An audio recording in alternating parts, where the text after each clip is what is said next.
Well, Chiefs fans, it is time. It's an A or B kind of scenario, head to head, fire, forget, whatever you want to do. We're going to do a couple of things, but where this team is going and what are the best scenarios for the outcome on the offensive side of the ball, who's the best weapons, on the defensive side, who can turn this thing around.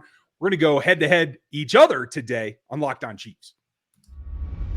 From the land of the free and the home of the Chiefs, this is the Locked On Chiefs podcast. Welcome back to Locked On Chiefs, part of the Locked On Podcast Network, your team every day for free on every platform, including YouTube. If you would, please like this video, sub to the channel, and hit that bell so you find out when the next one starts. We are experimenting with some lives. I want you guys to know that. You might see something on a weekend day. We tried that last week. I think it went pretty well, so check those out as well. They are live only on YouTube. You will hear the replay following that. So, I'm glad you mentioned that. Today, I was going to bring that up myself. Were you? Yep.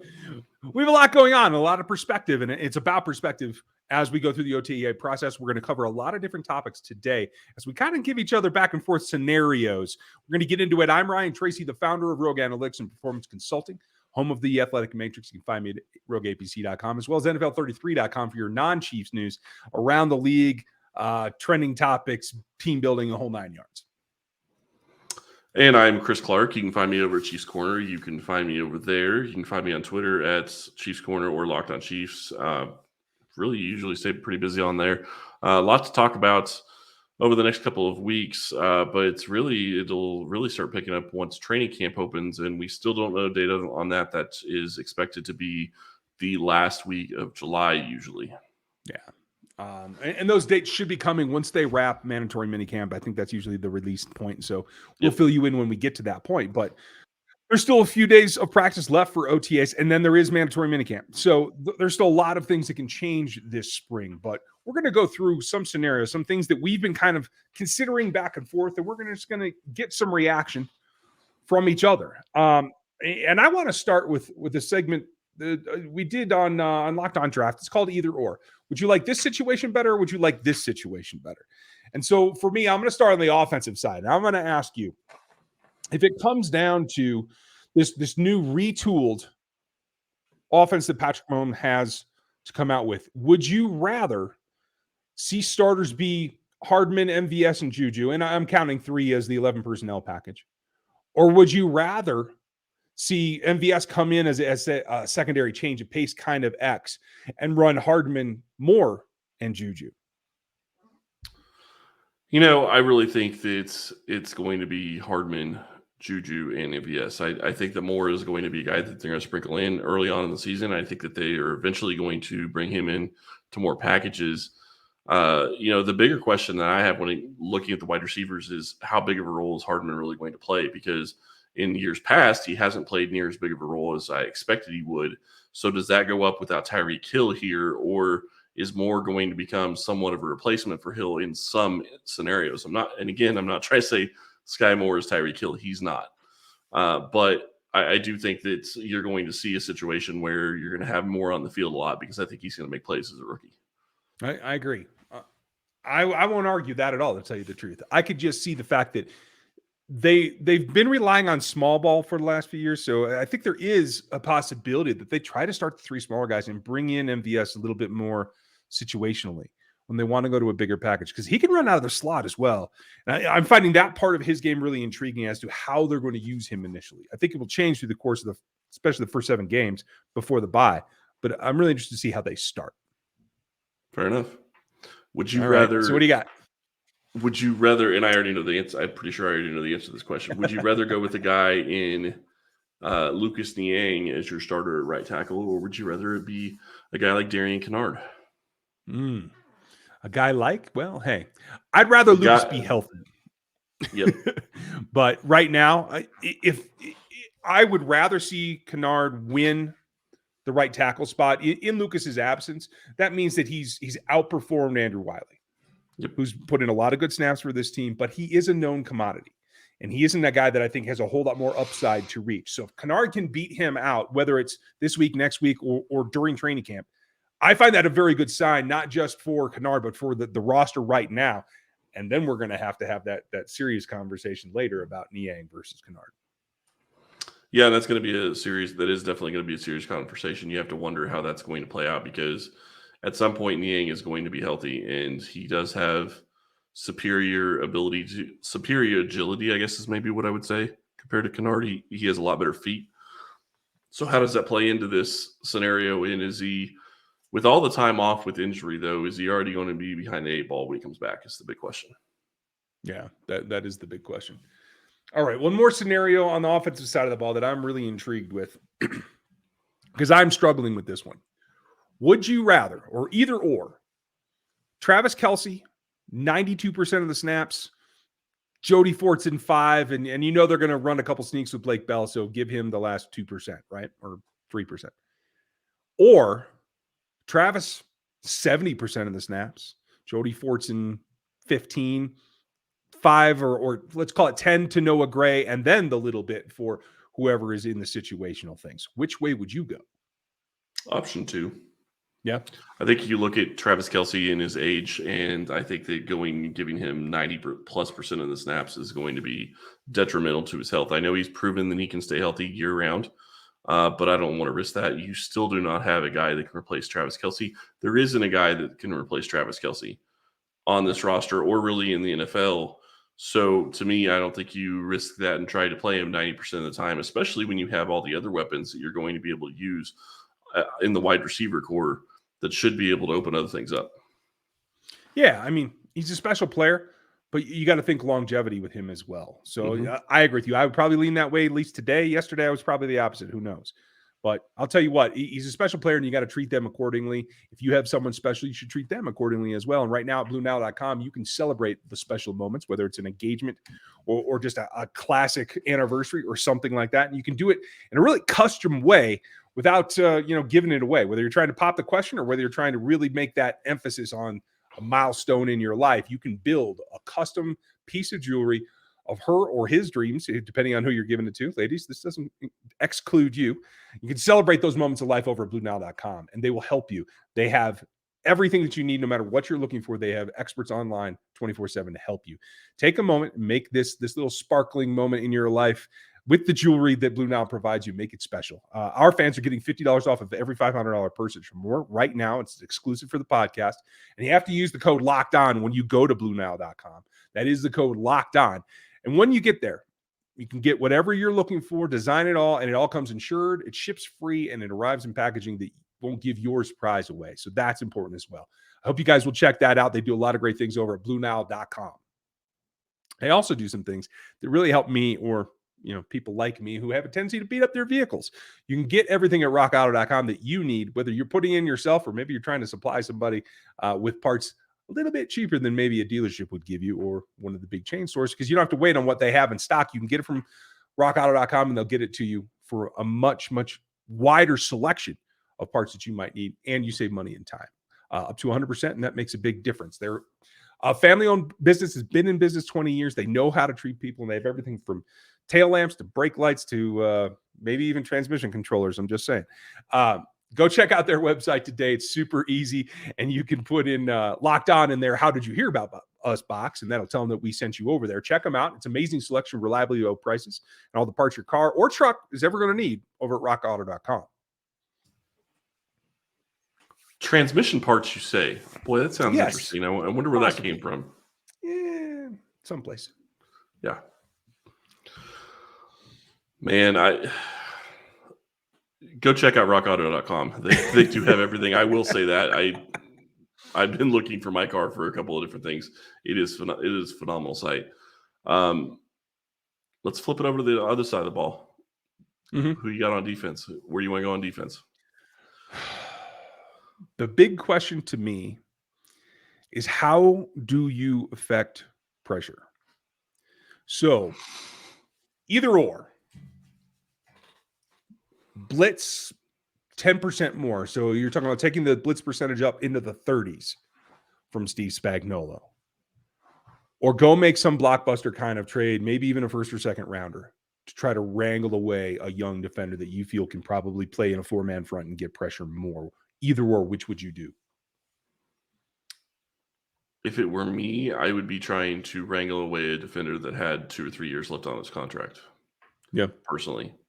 I think that this team is going to need a defensive end. And the reason I say that is because even with the addition of Karlaftis this year, they're still going to need another defensive end next year. So it doesn't matter. And likely they're going to have to be looking at the first round or second, using a second round pick to go get another edge rusher. It'd be better to go get somebody now that can learn and play in your system, rotate into that system with Karlaftis and Clark, and learn this year and play under that contract this year and be ready to start in year two. Yeah. I like it. That's a solid plan. And it all is about the cost for me. I think Washington is a good place to go. Try to go shopping. They have two guys. You might be able to wrangle one away. We'll see. I don't think anything is going to happen in Jacksonville, just for everybody who's aware. So it's got to be the right situation, but you also have to take advantage of it. And here after mandatory minicamp, I think that's when folks get a chance to kind of like zone in. And while the players are going to go away, the front offices start to get to talking a little bit more, and there's an opportunity there. We'll see what happens. So what do you got? Well, and the big thing for Kansas City is in order to get a deal like that done, more than likely you're going to have to get Orlando Brown's contract done. We've already talked about that a little bit, but that's going to have to be something that's going to get done before you can make the trade like that. They do have the cap room to make it happen if it's a really young guy that doesn't have a big cap hit this year, but it's going to be something that you're going to have to figure out if it's somebody that's a little bit older. I still think a guy like Robert Quinn, who's a little bit older, could be somebody that they could look at, although the value isn't there. Yeah, the long price term tag's anyway. the big question mark, right? Mm-hmm. Yeah, price tag, both money wise and what is it going to cost to trade for him. So, but you got a guy like Brian Burns in Carolina, who I don't think is going anywhere, but that's the kind of guy that you'd want to try to go get, and that's still going to be expensive to go get regardless. So, something to look at. Yeah, absolutely. Either or.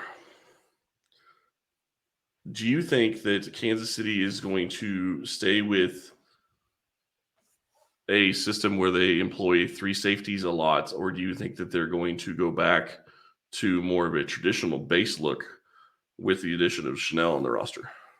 That's a really interesting thing because you made a similar investment in Cook and Chanel, right?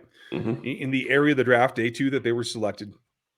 I think that allows you a little bit of flexibility.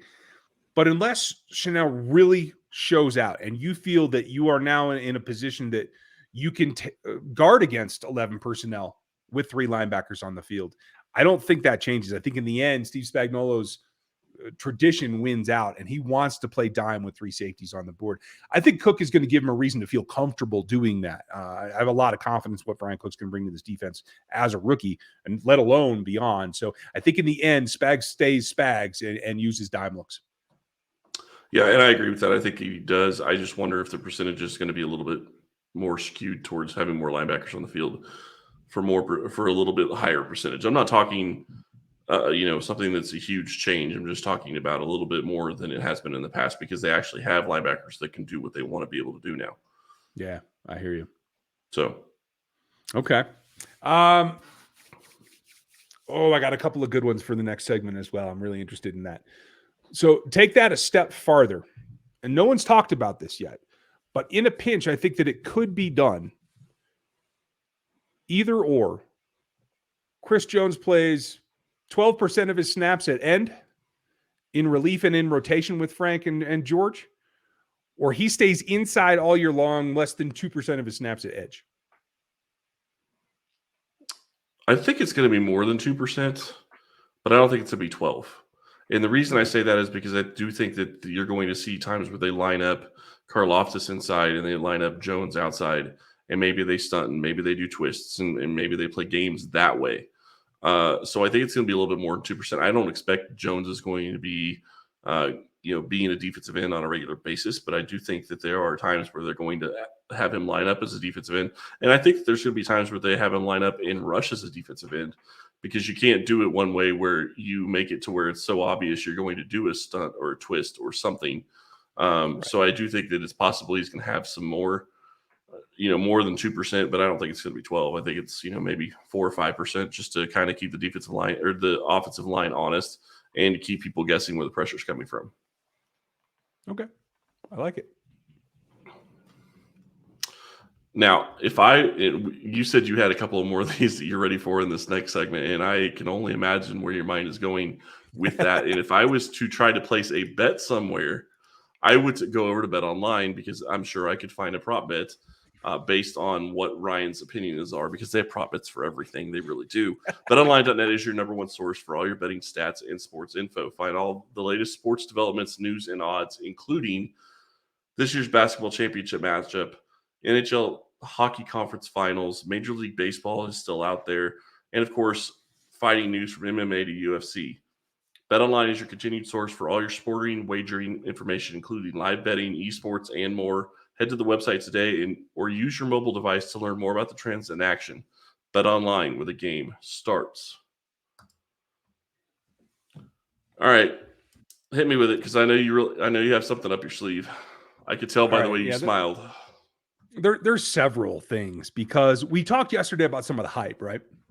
We talked some of the things that look legit, and maybe some things that aren't. So there's been some controversy in Kansas City lately with some of the, I won't call them beat reporters because they're more media guys, not like, written on a beat kind of thing. Some of the guys are a little bit more fringe, making some comments, asking some questions that are kind of out there, to the point where Coach Reed is getting a little bit frustrated, getting a little tied up, right?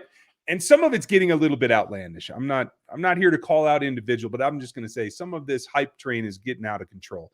And I want to start on the defensive side because I like this player. I think he's unfairly being put pressure on.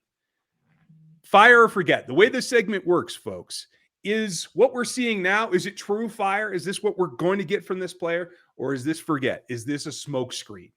Is this just overinflation hype? So for me, Josh Williams, the rookie corner from Fayetteville, getting all kinds of press from a couple of the tertiary type people around Chiefs Kingdom. I think it's putting undue pressure on him. I don't think it's a situation where he can be a guy that is a starter early in the season, maybe not even as a rookie at all, unless there's multiple injuries or that kind of thing. So Josh Williams as a starter in this offense, fire or forget? Forget. I just don't see it right now. I'm not saying he can't do it. I'm not saying that he can't surprise us. And really, we're not going to know until, and I hate that I keep going back to this, but it's the truth. You're not really going to know until you get to training camp. Yeah. When the pads come on and you see what they're able to do when the pads come on, because it just changes everything that you can do. It changes the way you go after wide receivers. It changes, all of those different things. And you really have to know where the defense is, and the one-on-ones are going to be important. And I know people don't necessarily like to look at the one-on-ones, but I think they're fascinating to watch, because then you get an idea of, can the guy's technique just beat the other guy's route? That's really what those come down to. And I think Williams is going to be a good player. I don't think that it was a wasted pick. That's not at all what I'm trying to say. I just don't think he's going to be a starter. I don't think he's ready to be a starter this year. And don't forget, he's also coming from a little bit of a smaller school, so it's going to be a big transition. Yeah, legit. I happen to agree with you. I think he's going to play some significant snaps in relief at some point. I think he's a good depth player, and I think a year or two from now, we could be talking about him as a starter role. But folks pumping him up to be, in competition with Fenton, Snead, and McDuffie is not quite accurate at this point. And I will say this: I think both of us would love to be pleasantly surprised and proven wrong. If he shows he can play, great. I have no problem with it. But that's a big if. Yeah, I'm with you. So, what's your other one? Because I know you had another one. Yeah. Okay, so this is a little bit different, because this isn't just about the individual players. This is about a tandem. Or honestly, it could be even more than that. But right now, it looks like it's going to be a tandem of George Karlaftis and Frank Clark. Now, there's a lot of motivation on both sides. There's a lot of prove people wrong on both sides, especially because I told folks that George is a pocket pusher. I didn't expect him to be a double-digit sack guy, at least maybe not even under his first contract. Got a lot of pushback about that. A lot of folks think Frank Clark is done. And I said, if he's motivated, he could go back to double digits. So got a lot of pushback about that. So my question to you, the edge position, the defensive ends as a unit, 22 sacks, fire would be above, forget would be under. What do you got? Forget. And I hate saying it because I have a hard time. My biggest concern with Frank Clark isn't necessarily whether or not he still has it, because I think he does. It's a matter of whether or not he can stay healthy. And when you're talking, if you're just talking about just those two guys, I think Karlaftis can get towards double digits, but I don't know that you're going to get there from Frank Clark, just because how many games is he going to miss? Or is he going to be dealing with a nagging injury that's going to take away his effectiveness? Because I think that's what you've seen from Clark the past couple of years, is he's had nagging injuries that he's trying to play through, and he's just not able to. That is a fair thing. And so if we took that out to all defensive ends, I mean, Mike Dana might give you one or two here, right? We don't know about Herring and Kando or who else they might. I think I'd take Fire if we're talking all of them. Yeah. Okay. All right, yeah. If you're talking about the entire group, I think that, okay, let me put it a different way. If you're talking about anybody that lines up at the defensive end position and getting a sack on that snap when they're playing defensive end, I'll go Fire. See what he just did there, folks? He got sneaky and he worked Leo Chanel into this scenario. I like the way that Chanel and Jones. Fair enough. All right. Do you have any scenarios? No, I think you pretty much nailed the big ones that are really big question marks right now. We've already talked about Justin Ross. We talked about Justin Watson. We've talked about all the different wide receivers. I'm ready for camp. I'm ready to see this team on the field. I'm ready to see who's going to be playing where. And you start looking, okay, I'll give you a Fire or forget it scenario.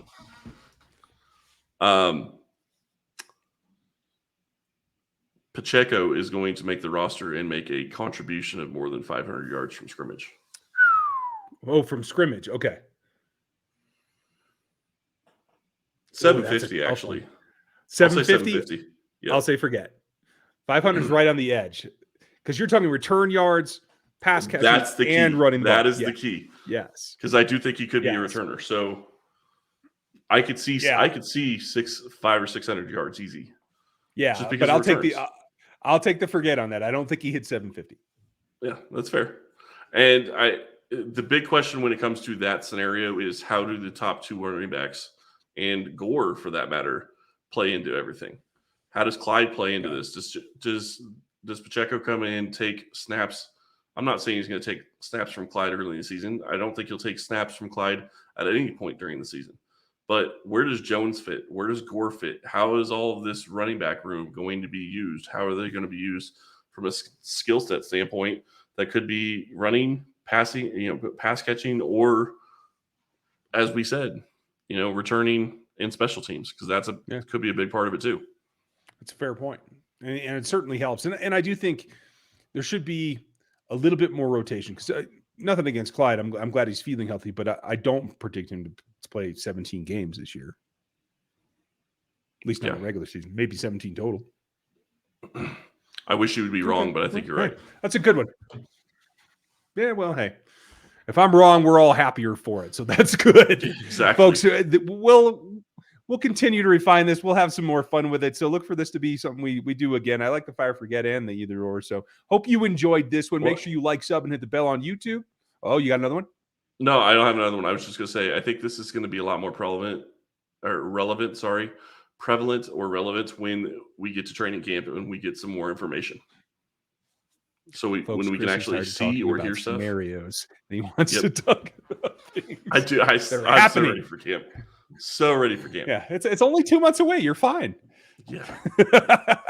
We got 8 weeks, folks. I hope you're ready. Actually, quarterbacks will be in 7 is my guess. But hey, we'll have dates for you when that comes up, and we'll continue this. 6, you think? Okay. We should have Matt Derrick will be back tomorrow. We should have more topics for you later in the week. So thanks for listening to us today. We'll talk to you.